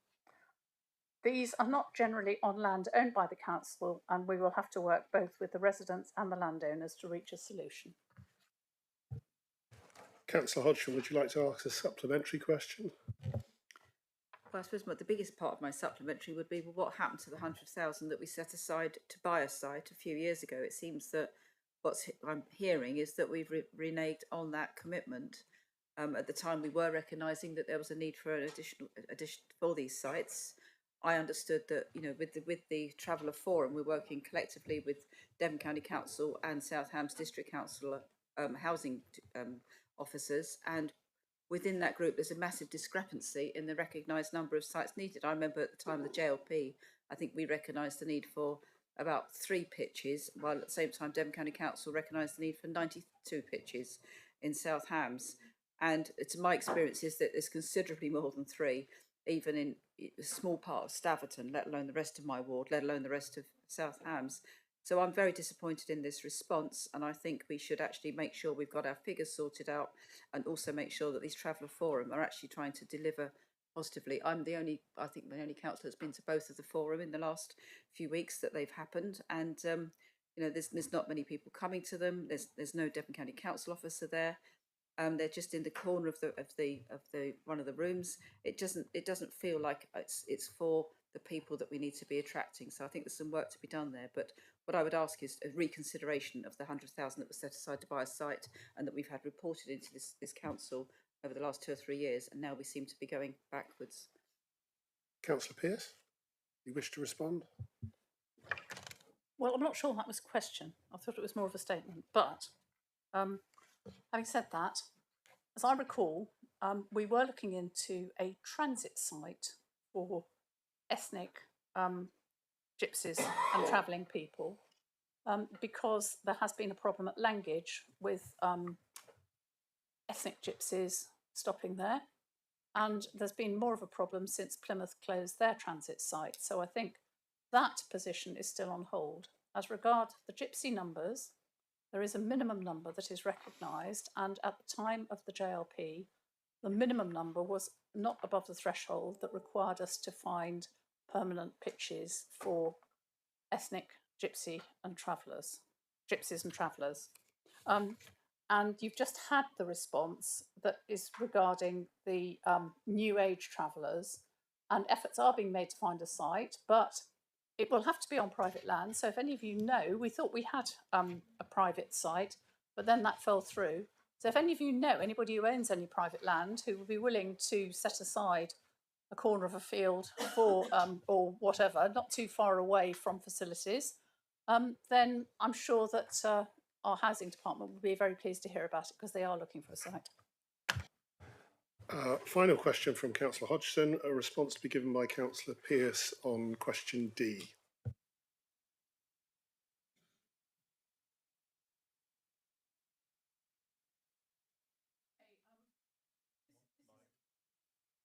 Thank you. Sorry.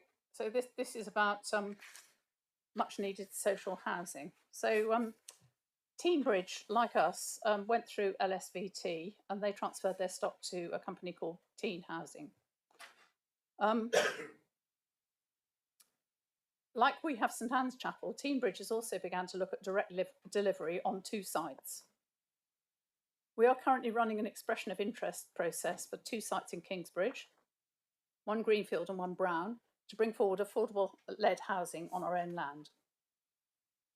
The report to the Executive on the 7th of July detailed our progress on delivering affordable homes through our enabling activity. Estimated delivery for the next 2 years is in the region of 352 homes through Section 106 alone. The Council continues to make the best use of existing stock, with one of the most generous downsizing payments in the country. This has supported 14 households to move to smaller accommodation, freeing up their accommodation for families in need. And excuse me.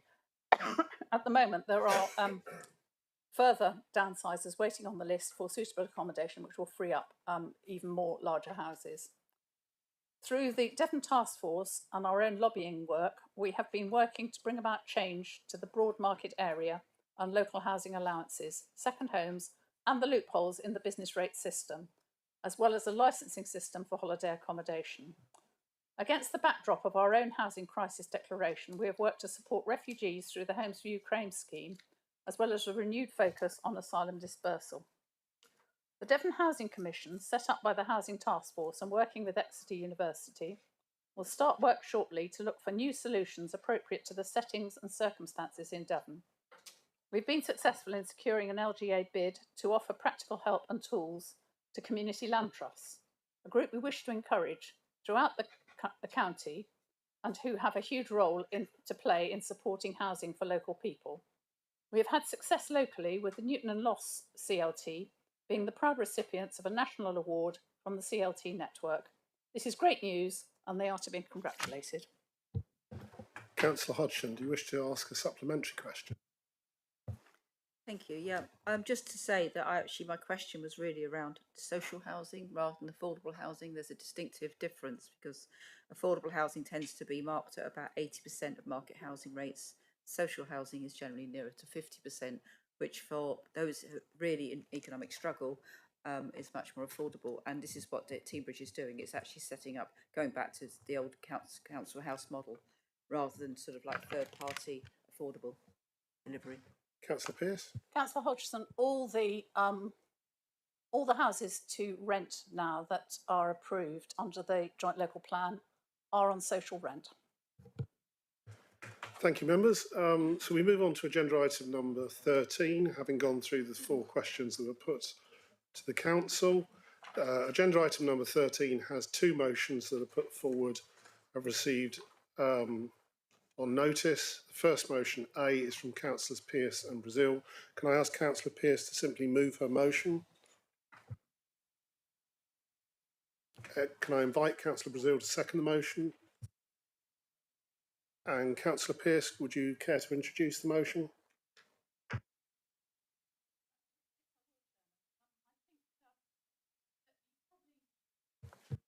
Sorry, I'm not having a very good relationship with my microphone this afternoon. I think probably we should have some formal background to this motion because if we hadn't brought a motion, it's something that would have gone through the system on an officer report. So the summary is that there are proposals for councils to introduce a council tax premium of up to 100% on second homes from the 1st of April 2024. There's also a proposal for councils to charge a premium of up to 100% on long-term empty dwellings after 1 year rather than the current 2, but that does not form part of this afternoon's motion. So the council tax on premium on second homes. In May 2022, the government published the Levelling Up and Regeneration Bill, which included proposals aimed at addressing the negative impact of second homes on the supply of homes available to meet the local housing need. And I think this is what we've got to keep in mind. There is only one housing market in the South Hams, and second homes and local people are competing for a lot of the same properties. The bill proposes that councils will be allowed to introduce a council tax premium of up to 100% in respect of second homes. The changes are subject to the bill receiving royal assent and will become effective from the 1st of April 2024 at the earliest, unfortunately. In its current form, the bill requires billing authorities to make a resolution confirming their intention regarding charging a premium at least 12 months prior to the financial year in which the changes will come into effect. This means the bill will require royal assent to be obtained before the 31st of March next year in order to make the resolution and adopt the changes for the year commencing on the 1st of April 2024. It's understood that the bill is likely to receive royal assent in the spring of 2023. In actual fact, I doubt it's going to be by the 31st of March. And at the time of writing, it has completed the report stage in the House of Commons. Due to time constraints, it would be good practice for members to make an in-principle decision regarding levying a council tax second homes premium subject to royal assent being obtained. This means timely decisions could be made if and when royal assent is granted. And on that basis, I propose the motion that you have in front of you at A. Councillor Brazil, it really is you now. Would you like to speak now or reserve the right to speak later in the debate? I'll reserve my right. Just if other people are going to speak, I'll answer that. Thank you. Do any members wish to speak to the motion A as it is before you now? Councillor Hodgson. Thank you. Yeah, I just wanted to say that I think this is really important. It's something that all those years ago when I became a district councillor, that was one of the first things that, together with Councillor Brazil, we put on the agenda then. I think we were being a bit more careful in saying 150% actually should be the amount rather than an extra 100%. But I think it's really important because it demonstrates a bit of counterbalance to the impact of second homes on a local area, where they're not putting kids in schools, they're not necessarily supporting the community centres. There are dark windows in the winter for many small villages. They do have quite an adverse impact, not just a nothing impact. They have quite a negative impact in some areas. So I think it's actually really important that we do actually reflect the real cost to the community. And in fact, this probably doesn't go anywhere near to do that, but at least it means a bit of levelling up as well in terms of competition with, as has been pointed out, local people who are actually just trying to have a first home. Thank you. Thank you. Councillor Hawkins. Fully in support of this. Like Councillor Hodgson, I would like 150% or even 200%. If you can afford a second home in the South Hams, you can afford to pay council tax and put something back into the area in which, at the present moment, very little is paid back in. I would urge our council to urge our MPs to take this really importantly and seriously, and for it to not come into force until 2024 is, in my view, a disgrace. It should be done with all urgency. Thank you. Councillor Baldry. Thank you, Chairman. I will be brief. I'm just supporting everything that's been said so far. There were, members may not realise, there were originally two motions in on similar lines, one from Councillor Brazil and myself, and one from Councillor Pearce and Councillor Bastone, more or less saying the same thing. It was suggested that they should be amalgamated, or going back to my Labour days, it was a composite motion. I'm just agreeing with everything that's been said, but also especially with what Councillor Hawkins just said. Why on earth is it going to take until 2024 before this comes in? It is because if Parliament were to get its finger out and get on with it, I'm sure we could have it in for the 1st of April next year. And once this came in, it would provide finance much needed for this council, which might mean that we made a different decision on council tax. Councillor Rowe. Thank you, Chairman. I fully support the motion. However, I do wonder, and maybe I should know the answer to it already, how we are going to prove that they are their second homes, because they may decide, well, if I've got to pay double council tax, then I will live in it, declare that it's my main home, even if it isn't. So how are we going to monitor and sort that one out, please? Perhaps Lisa, I don't know, she might be able to advise us. That's my question, really. Thank you. Can I ask Mrs. Hodgkiss if she can? Yes. That's okay. Thank you, Chairman.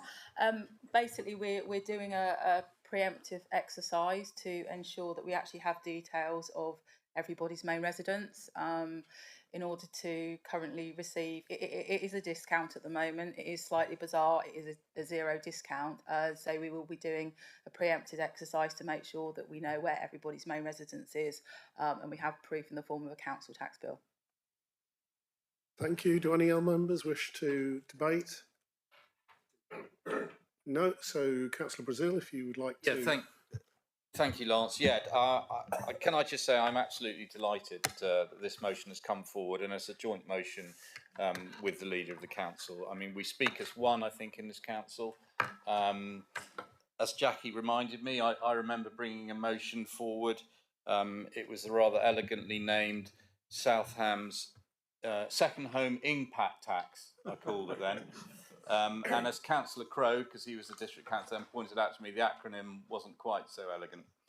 I'll leave you soon with that. But anyway, I think it's absolutely the right way forward. It will make a massive difference to us.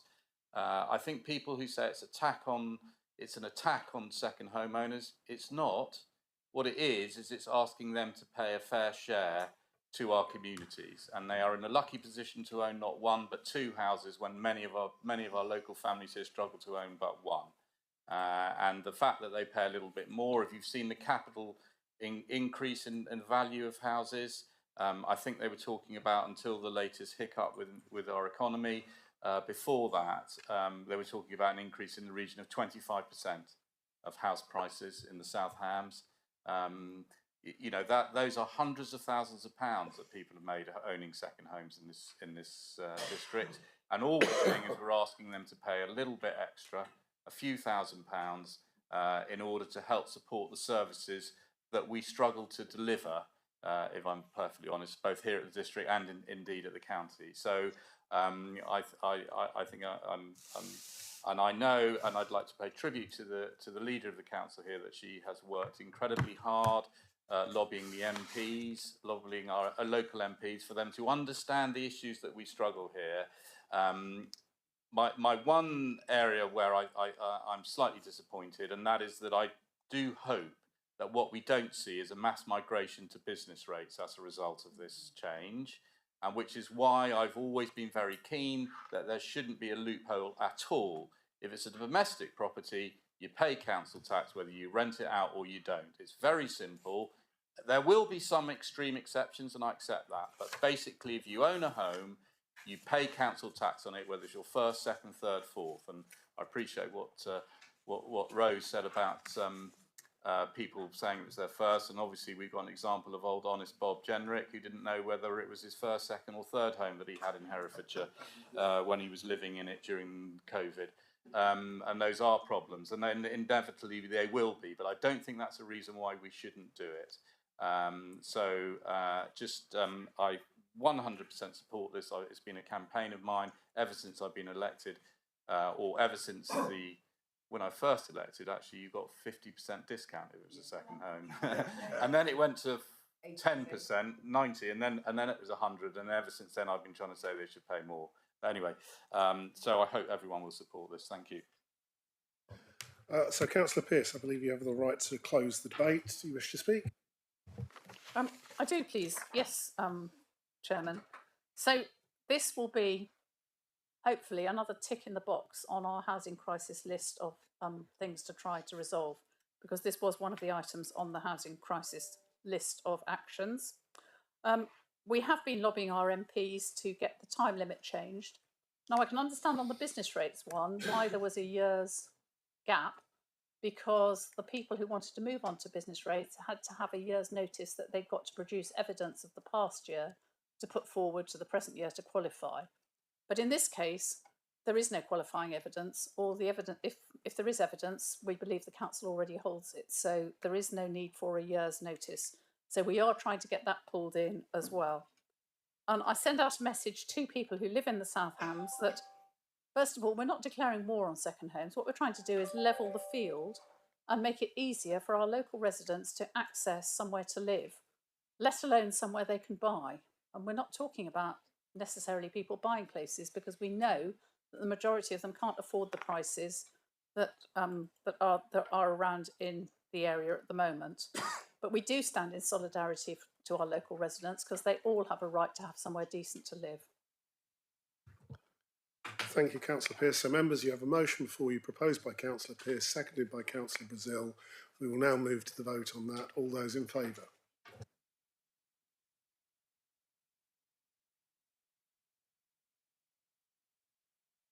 That is unanimous. Thank you, Chair. Thank you, members. So we now move to motion, the last part of the business of the day, which is the second motion by Councillor Sweet and Councillor Long. Can I simply invite Councillor Sweet to move her motion? So moved.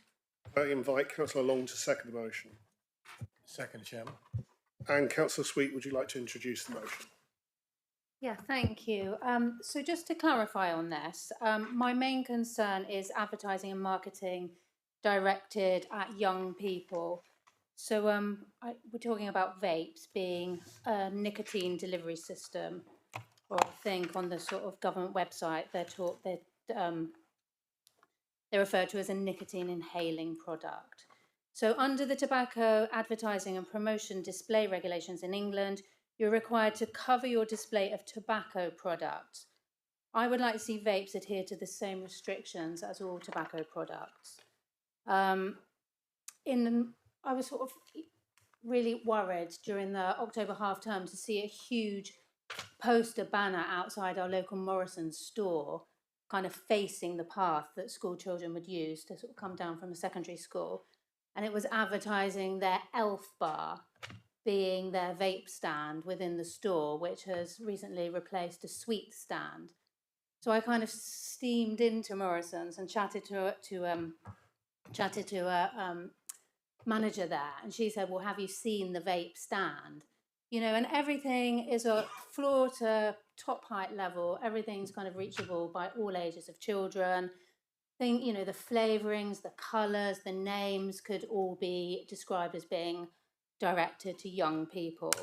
I know the school at Kevix have got a lot of concern about the products and the use within school and outside of school. And I assume this sort of, you know, a local and national problem. So I've been in contact with Kevix, I've been in contact with our MP, who, as you know, sent me a petition that I've sent around to everybody. There's a couple of statistics which are off of the government website, which this is young people aged 11 to 18. Current smoking prevalence, occasional and regular, is 6% this year, up from 4% in 2021 and 6.7% in 2020. But current vaping is at 8.6% this year, up from 4% last year. So there does seem like there's a direct sort of uptake in the use of vapes in young people. And currently, disposable vapes are up to 52.8% compared last year with only 7.8%. So I think that those disposable quick use products seem to be really popular with young people. And obviously there's a huge, you know, plastic waste problem as well. I don't know whether you can put those in your recycling bins. I don't know if that's something that young people would do. But we clearly have a massive problem where there doesn't seem to be any sort of legislation, any advertising restrictions at all when you look on the government website. So, you know, I'd really like to see everything behind a counter. I realise that vapes do have a place and that they are, you know, useful for people coming off smoking, but I don't see why they have to have that huge marketed approach. They could all be positioned in the same place. So I hope you support the motion. Thank you. Councillor Long, do you wish to speak now or reserve the right for later in the debate? Reserve the right for later, Chairman. Okay, Councillor Baston. Thank you, Chairman. I just thought it was time I stood up and said something other than seconded. Thank you. I thank Councillor Sweet and Councillor Long for bringing this to Council, because this is important. And I thank Councillor Sweet for the detail that she's gone to present this. And I have to say I fully support you both in this motion that you put to us today. Do any other members of the council wish to speak? Councillor Brazil. Thank you, Lance. Yeah, very happy to support this motion. I'm just wondering, I mean, obviously we're going to write to central government and the trading standards requesting about the types of it. Is there anything else that involves the district council in this motion? Just as a question. Who is that a question to? You tell us, Julian. Councillor Rowe. Thank you, Chairman. Well, as the council's representative of the Council of Governors at Torbay Hospital, I'm pretty certain that we're not allowed, obviously, to smoke in hospital. I think there's also a non-speaking, non-smoking outside of the hospital too, and I would assume that would include vaping, but I'm not sure. So perhaps we could take it up with the Torbay and South Devon Healthcare Trust too, as they may or may not already have laws in place that you don't, nobody is allowed to vape apart. I know you can't smoke there, but well, I don't smoke anyway, but I'm not sure about vaping. Thank you. Is that an amendment you're proposing? Well,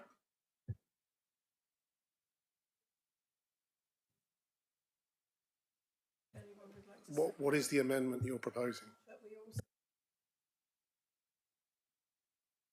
You need to switch your microphone on, Councillor Wright. Sorry, I hadn't really thought about it until like now when somebody asked the question as if there was any other organisation maybe we could contact. I don't know if it's possible or not.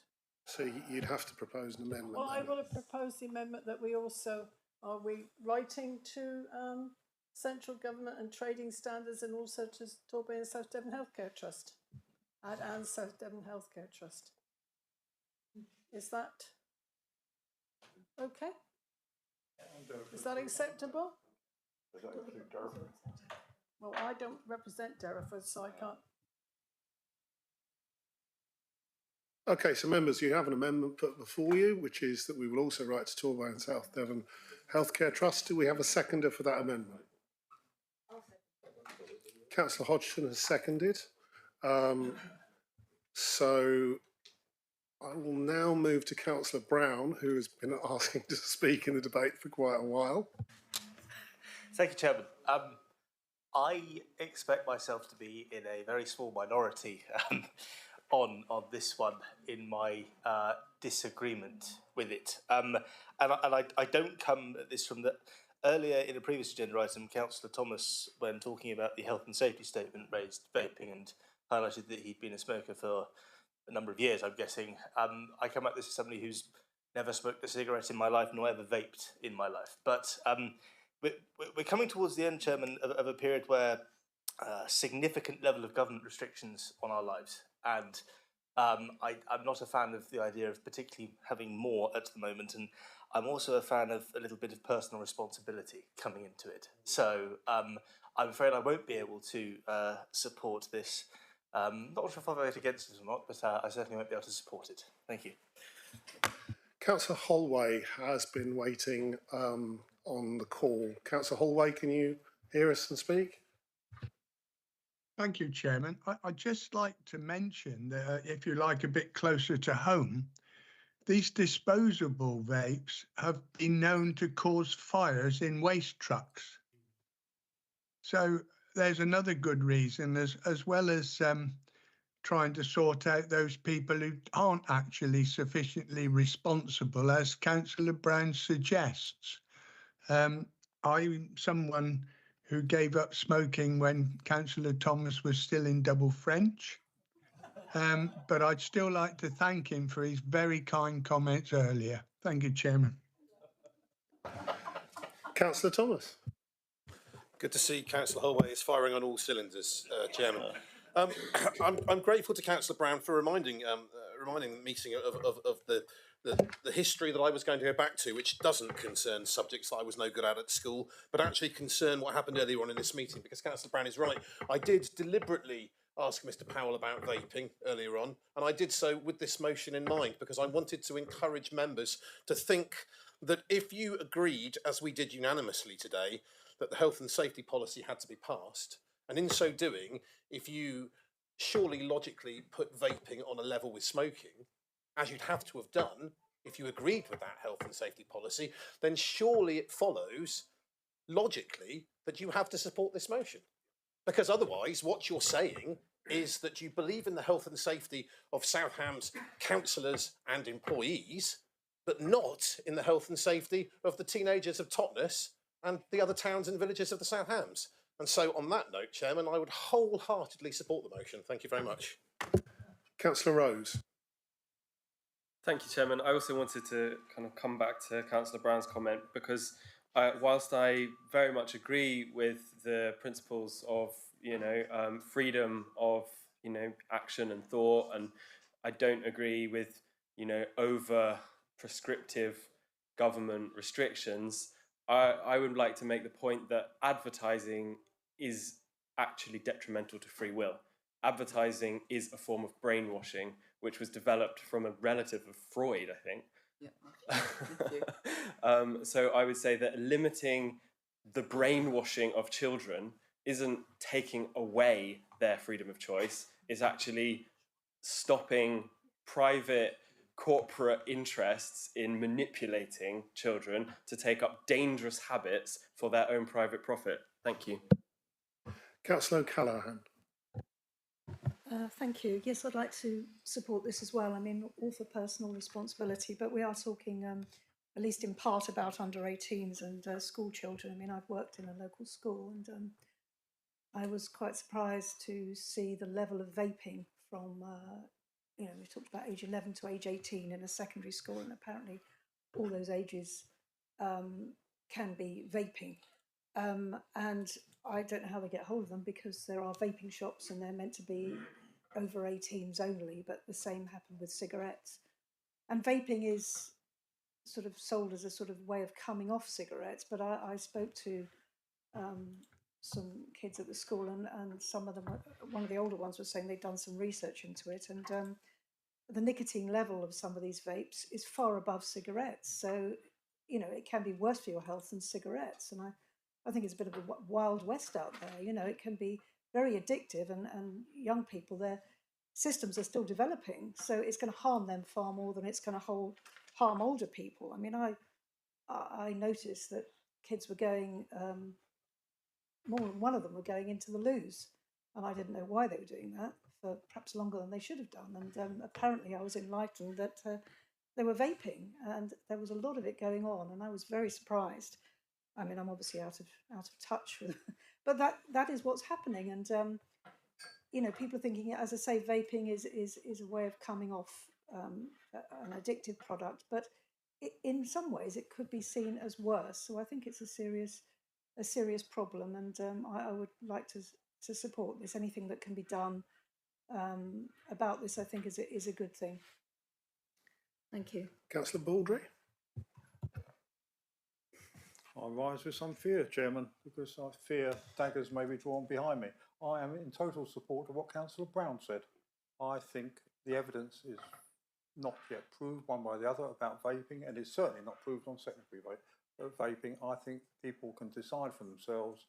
They need to make their own minds up whether they want to buy a product. And as for advertising, good Lord, we cancel all of the national press if advertising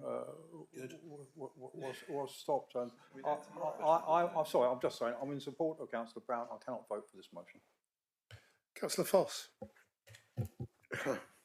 There's the diverse views. Well, you heard what I said earlier on about cancer, one thing and another. And I feel it's incumbent upon us to do everything we can to make our residents' quality of life as best as we can. Unfortunately, in these things, we don't seem to have a great deal of power other than writing letters to somebody who's got more power, whether they'll listen to us or not. I've been trying to think how we can beef that up, and to be honest, I can't, but I will definitely be supporting what's on there. But I feel sure that there probably is a way of beefing that up to more organisations or whatever, because as Councillor O'Callaghan said, you go past a lot of pubs and places, the number of youngsters outside vaping now is horrendous. You've got a cloud of smoke. And I would sooner take it to the view that that cloud of vaping smoke is as bad as other smoke until I know better, not the other way around. Thank you. Councillor Smurden. Thank you, Chairman. Councillor Sweet very helpfully supplied us with a letter from the Deputy Head of Kevix here in Totnes, which was the school which I went to and also sat through double French. But struggled to sit through double French, I can assure you. Not at the same time. No, not at the same time. No.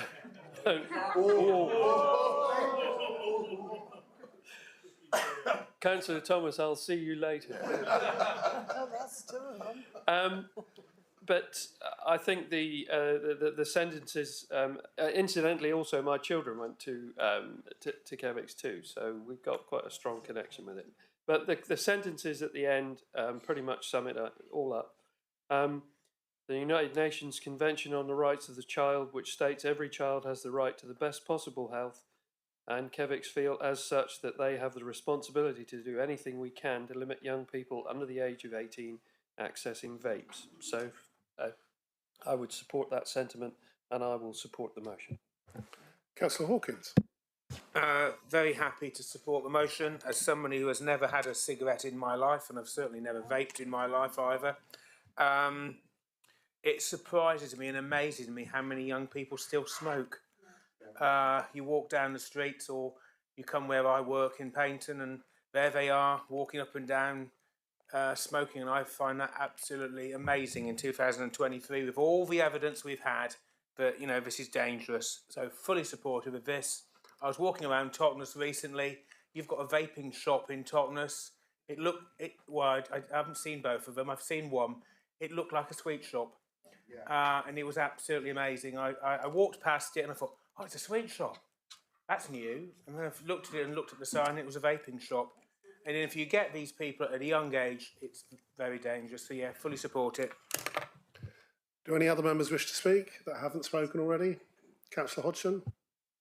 As the seconder of the motion. I'll come to that at the end. Amendment. We have an amendment in front of us at the moment. Oh yes, so you have the ability to speak to the amendment.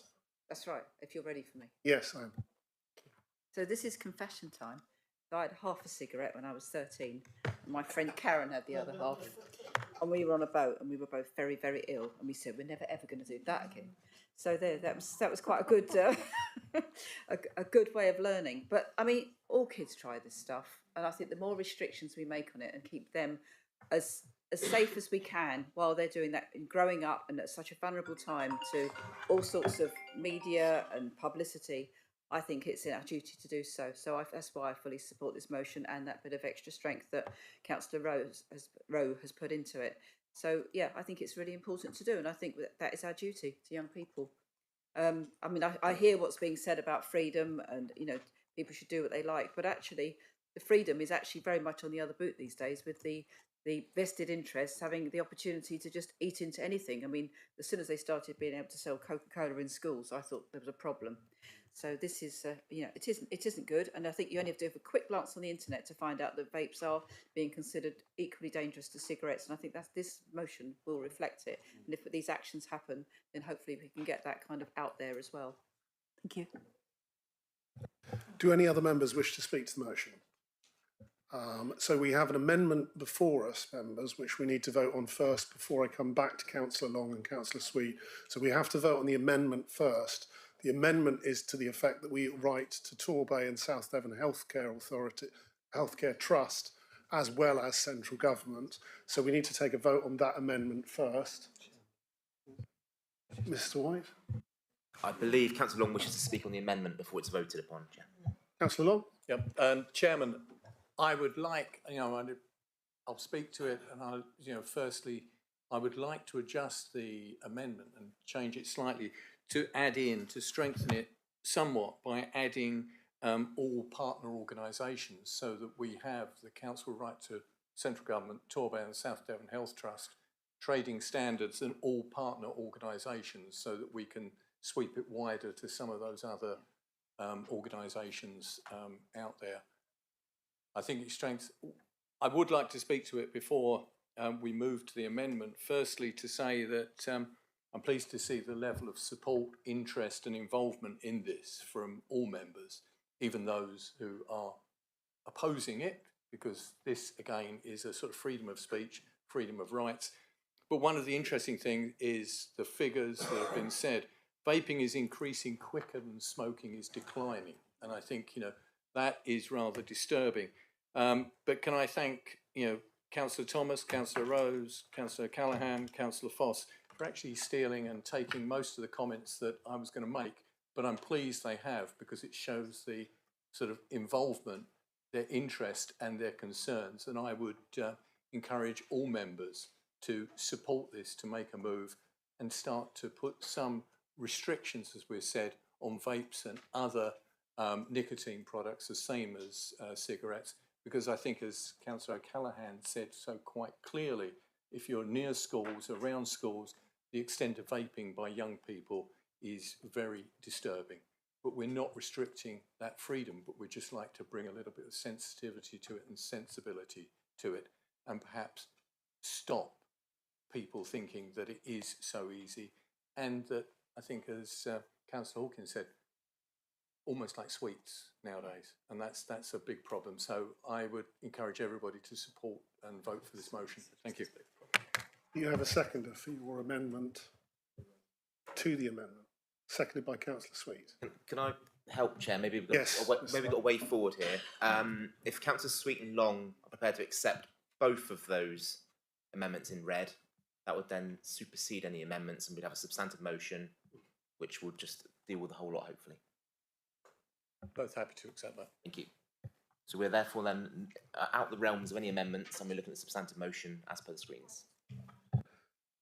So therefore, Councillor Long, you have a right to, because you retained the right to speak until the end of the debate, so therefore it is the end of the debate on the substantive motion. Would you like to speak now?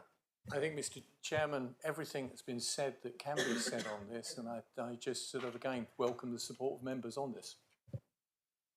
Councillor Sweet, as the proposer of the motion, you have the right to reply and close the debate before we take the vote.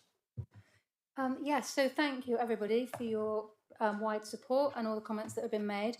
I just wanted to just add a couple of things from surveys that I've read, and the overall conclusions made by the sort of government is that vaping is not risk-free. All evidence is mostly limited to short and medium-term effect studies, and assessing longer-term studies of more than 12 months is necessary to understand the full impact of vaping, both short-term and long-term, and that on the flavourings, but in vaping, there's no evidence, there's been no surveys, there's been nothing kind of researched or concluded as to their effects long-term and short-term. So I do realise that South Hams isn't the primary authority on healthcare, and that Devon County Council is. So I'd encourage Devon County councillors to sort of take a similar thing up to county level, and I can give you the contact of the officer I've been dealing with there. Thank you. Thank you, members. So you have the motion in front of you there, which we will now be moving to the vote on, as you see it on the screen. So in conclusion of the debate, Councillor Sweet has concluded there, so I will now move to the vote. All those in favour of the motion as it stands on the screen.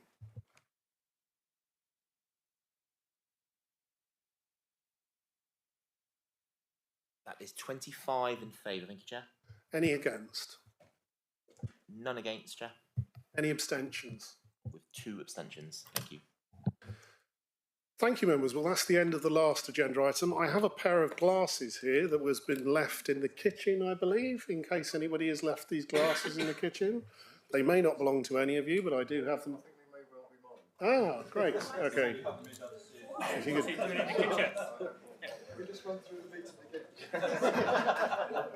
Okay, so thank you, members. I'd like to thank you for your attendance and wish you all a very Merry Christmas and a Happy New Year. Close the meeting at 3 minutes past 4.